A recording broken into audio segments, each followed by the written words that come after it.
La prédicatrice n'est pas encore arrivée. Seigneur, l'église est maintenant un lieu froid. S'il te plaît, aide-nous. Je n'ai aucun prêche à vous proposer.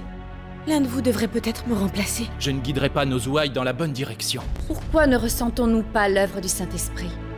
Je n'ai pas ressenti l'influence du Saint-Esprit depuis un moment. Donc je n'ai rien non plus. Même la prédicatrice n'a rien à dire. Nous sommes à ce point assoiffés de vérité. Pourquoi l'église est-elle si affamée? Pourquoi le monde religieux est-il si froid et dévasté? Cela veut-il dire que le Seigneur nous a rejetés? Dans quel but Dieu impose-t-il une famine au monde religieux? Il doit y avoir un mystère derrière tout ça. Dieu est redevenu chair pour conduire l'homme dans la nouvelle ère et a commencé l'œuvre du châtiment et du jugement.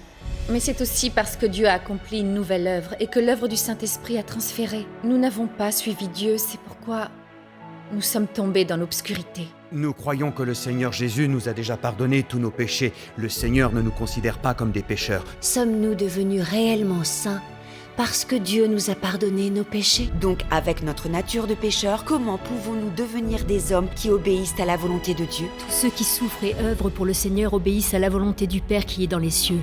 Quand le Seigneur viendra, nous serons enlevés au royaume des cieux. Cette idée est un pur produit de l'imagination humaine. Souffrir et consentir des efforts et des sacrifices ne signifie pas nécessairement obéir à la volonté de Dieu. Ceux qui n'obéissent pas à la volonté de Dieu ne peuvent en aucun cas obtenir la voie de la vie éternelle. Si nous acceptons l'œuvre de Dieu Tout-Puissant dans les derniers jours, comment devons-nous ensuite chercher à recevoir la voie de la vie éternelle? C'est une question essentielle que nous devons tous comprendre avant toute chose. Nous devons accepter le jugement et le châtiment de Dieu Tout-Puissant dans les derniers jours et recevoir la voie de la vie éternelle exprimée par Dieu dans les derniers jours. Si vous pouvez réellement témoigner avoir vécu le jugement et le châtiment de Dieu Tout-Puissant, nous serons convaincus. C'est vraiment la première fois que nous entendons un tel témoignage. Oui, et leur témoignage est très vrai. Oui, aujourd'hui nous avons eu un tel témoignage.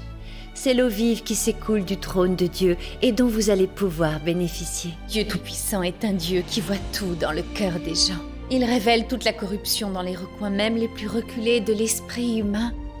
À travers les âges, seul le Dieu d'aujourd'hui œuvre de telle manière. Et lui seul parle et sauve l'homme comme cela. Ensuite, les hommes vivent sous la conduite de la parole. Nous avions soif de l'eau vive qui s'écoule du trône.